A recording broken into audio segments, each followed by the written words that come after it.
Good morning, students. We are just continuing our previous chapter, means introduction, first chapter of our statistics. तो आज जो अपन topic पढ़ने वाले हैं, it is related to the forms of branches of economics. ठीक है, आज अपन पढ़ेंगे वेरियस टाइप्स ऑफ फॉर्म्स, या फिर हम बोल सकते हैं ब्रांचेज ऑफ इकोनॉमिक्स के. What are the branches of economics? तो basically there are five branches of economics means area. ठीक है, इसके अंदर अपन पढ़ने वाले कौन कौन सी ब्रांचेज हैं.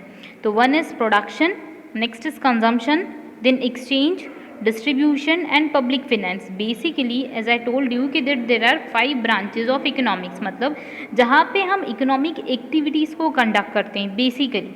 ठीक है, तो फर्स्ट जो है वो है प्रोडक्शन से रिलेटेड. तो प्रोडक्शन मीन्स क्या होता है? तो the term production means creation of commodity. ठीक है, एनी टाइप ऑफ कमोडिटी, या फिर we can say that creation of goods would involve in production. Production में हम गुड्स को क्या करते हैं?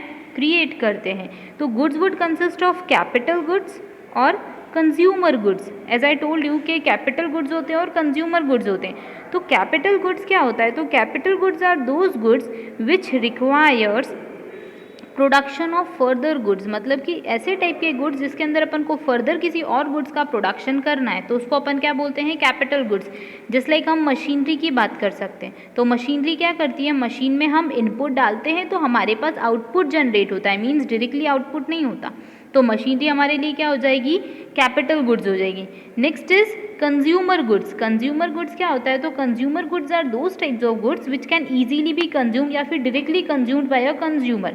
जस्ट लाइक आपको बिस्किट खाना है, आप शॉप पे गए, आपने बिस्किट परचेस किया, बिस्किट का कंजम्पशन कर लिया. आपने कोई एक्स्ट्रा कुछ एफर्ट डाला क्या बिस्किट में? नो, आपने डायरेक्ट कंज्यूम करा, तो it would be consumer goods. Okay, तो प्रोडक्शन के अंदर हम जो पढ़ते हैं वो रहता है any type of activity which consist of creation of commodity would be known as production. Next is that the production के बहुत सारे लॉ होते हैं, जैसे हमने लास्ट वीडियो में पढ़ा ही था कि इकोनॉमिक साइंस है या आर्ट्स है. तो उसमें क्या लॉ होता है? तो प्रोडक्शन के लिए होता है रिटर्न टू स्केल. ये आप जब 12th क्लास में आओगे ना तो आप पढ़ोगे इंक्रीजिंग रिटर्न टू स्केल, मतलब कितना अपन को प्रोडक्शन इंक्रीज करना है, कितना प्रोडक्शन डिक्रीज करना है, उससे रिलेटेड जो लॉज या रूल्स एंड रेगुलेशंस होते हैं, it would be studied in that particular activity. तो बेसिकली ये एक तरीके से हम बात करें तो ये जो ऑल 5 आर इकोनॉमिक एक्टिविटी, ये जो पाँचों है ना, ये सारी की सारी इकोनॉमिक एक्टिविटी है, बट अपन इनको डिस्ट्रीब्यूटिव वे में स्टडी कर रहे हैं. Next is consumption. कंजम्पशन मतलब क्या होता है? तो कंजम्पशन मतलब होता है कि the goods which had been produced would be use by general public. ठीक है, जब आप किसी गुड्स को यूज़ करते हो, ठीक है, प्रोड्यूसर ने प्रोड्यूस कर दिया, then what is your term या फिर what would be your work? तो your work would be to consume that particular goods. तो उसको अपन क्या बोलते हैं? कंजम्पशन बोलते हैं ना. तो कंजम्पशन से भी रिलेटेड बहुत सारे लॉ होते हैं, जैसे लॉ ऑफ डिमांड होता है, या फिर हम बात कर सकते हैं लॉ ऑफ DMU होता है, मतलब डिमिनिशिंग मार्जिनल यूटिलिटी. तो बहुत सारे उससे रिलेटेड लॉ या कॉन्सेप्ट्स होते हैं जो आप 12th में पढ़ोगे. But basically I am going to tell you that what is consumption. तो consumption means you are going to use a product which had been produced by a producer. ठीक है, तो आपको जैसे मैं आपको लॉ ऑफ DMU एक short में एक्सप्लेन करती हूँ. तो लॉ ऑफ DMU ऐसा बोलता है कि whenever you are going to consume a product, ठीक है, एट अ पर्टिकुलर टाइम या फिर at the specific time your utility to consume that particular product would goes on decreasing. मतलब कि जैसे आप कुछ गुड्स को कंज्यूम करते हो, आप एप्पल खाते हो, ठीक है, तो फर्स्ट एप्पल खाने से आपको बहुत खुशी मिलती है, सेटिस्फेक्शन मिलता है. बट अब जैसे ही सेकेंड एप्पल खाओगे तो आपका पेट थोड़ा सा भर जाएगा, तो आपको क्या होगा? थोड़ा सा ऐसा लगेगा कि अब मुझे थोड़ा सा कम खाना चाहिए. फिर थर्ड एप्पल खाओगे तो फिर और कम, और एक लेवल पे पहुंचने के बाद आप क्या बोल रहे हो? दैट्स इट इनफ, अब इससे ज़्यादा हम नहीं खा सकते. येस और नो? तो it is the law of DMU. Means ये DMU का लॉ ही था जिसके अंदर हमने ये स्टडी करा that what is the psychology of human being regarding consumption of goods. Okay, तो ये सारे कॉन्सेप्ट कंजम्पशन से रिलेटेड होते हैं. Next is exchange. एक्सचेंज मतलब क्या होता है? तो it is as simple as that की means transfer of goods and services from one person to another person would be known as exchange. अब एक्सचेंज कैसा होता है? तो जैसे मैंने आपको बिस्किट का एग्जाम्पल दिया, आप शॉप पे जाओगे, बिस्किट परचेस करोगे, येस और नो? तो आपके पास तो बिस्किट आ गया, पर जो सामने वाला इंसान है उसको या तो आप कुछ रुपए दोगे, या तो फिर आप फ्यूचर में डिसाइड करोगे कि okay I will pay you at certain date. Yes और नो? तो फॉर एक्सचेंजिंग अ गुड्स या फिर for exchanging commodity there would be 2 modes. One is money system and earlier was barter system. तो आपको barter system तो पता ही होगा that barter system is a type of systems where there is exchange of commodity with respect to another commodity. जब अपन एक goods के रिस्पेक्ट में दूसरे गुड्स को एक्सचेंज करते थे तो उसको अपन क्या बोलते थे? बार्टर सिस्टम बोलते थे.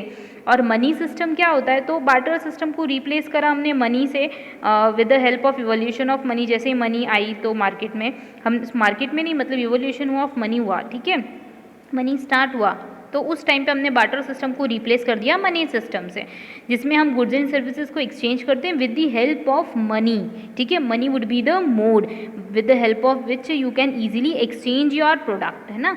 तो ये एक्सचेंज में यही इकोनॉमिक एक्टिविटी आती है, that it would be may be related to barter system और money system.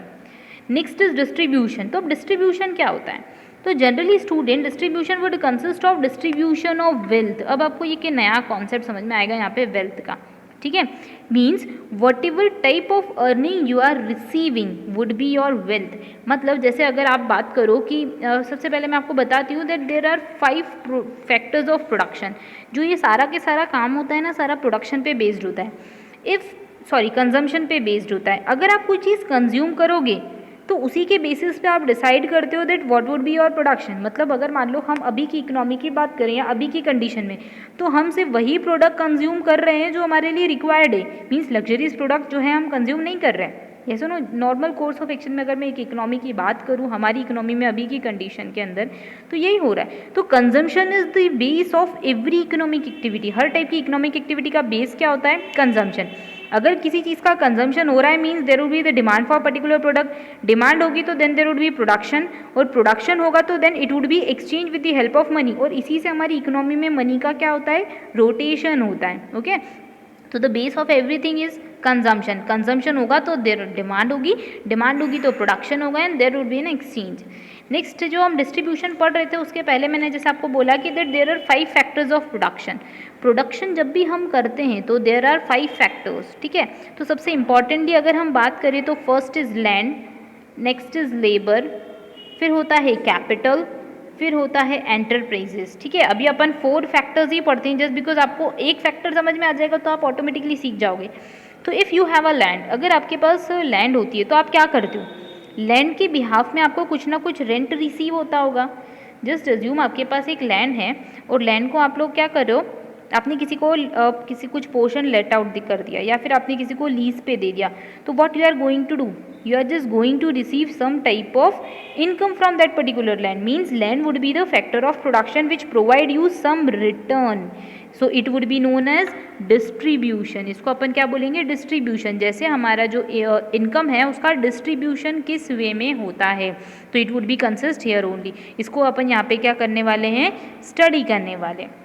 Next if I am talking about the labour, अगर अपन लेबर की बात करते हैं तो फिर अलग डिस्ट्रीब्यूशन क्या हो जाएगा, तो लेबर को इसके रिस्पेक्ट में आप क्या पे करते हो, यू आर गोइंग टू पे वेजेस, तो it would be the distribution ना।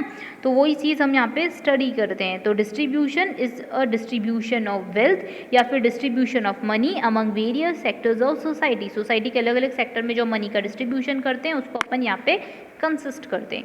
Next is public finance. Public finance तो आपको सिंपल समझ में आ जाएगा। Public means we are talking about general public and finance means related with money, ठीक है।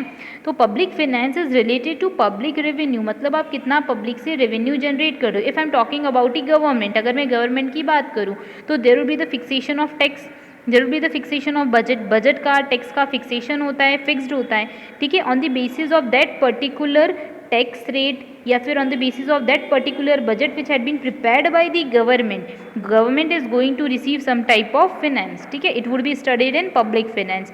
स्टूडेंट ये जो टॉपिक्स है ना आपके, जो अभी मैंने बताया जैसे लॉ ऑफ DMU, मनी से रिलेटेड, बार्टर सिस्टम से रिलेटेड या फिर लैंड लेबर कैपिटल से रिलेटेड, इन सबको पता है आप डिटेल में ये चैप्टर वाइज पढ़ोगे आप 12th क्लास में। अभी इनको सिर्फ ब्रीफ में सिर्फ शॉर्ट के अंदर दे रखा है। ओके, तो आई होप ये चीज़ आपको क्लियर हो गई होगी that there are 5 branches of economics, one is production, consumption, exchange, distribution, public finance. एक चीज़ मैं आपको बताती हूँ, अपनी बुक में भी होगा कि that they all are interlink to each other, मतलब ये एक दूसरे पे डिपेंडेंट होते हैं।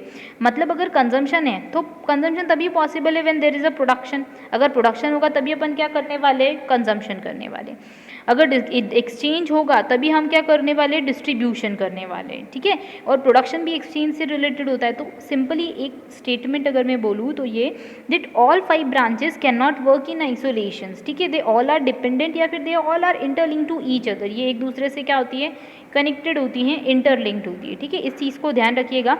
और इसी से रिलेटेड कॉन्सेप्ट जो है आप पढ़ने वाले हो, हमारा जो अगला टॉपिक होगा, mutual relations between various department of economics, ठीक है। Thank you. अब अपन नेक्स्ट टॉपिक पढ़ेंगे नेक्स्ट वीडियो में।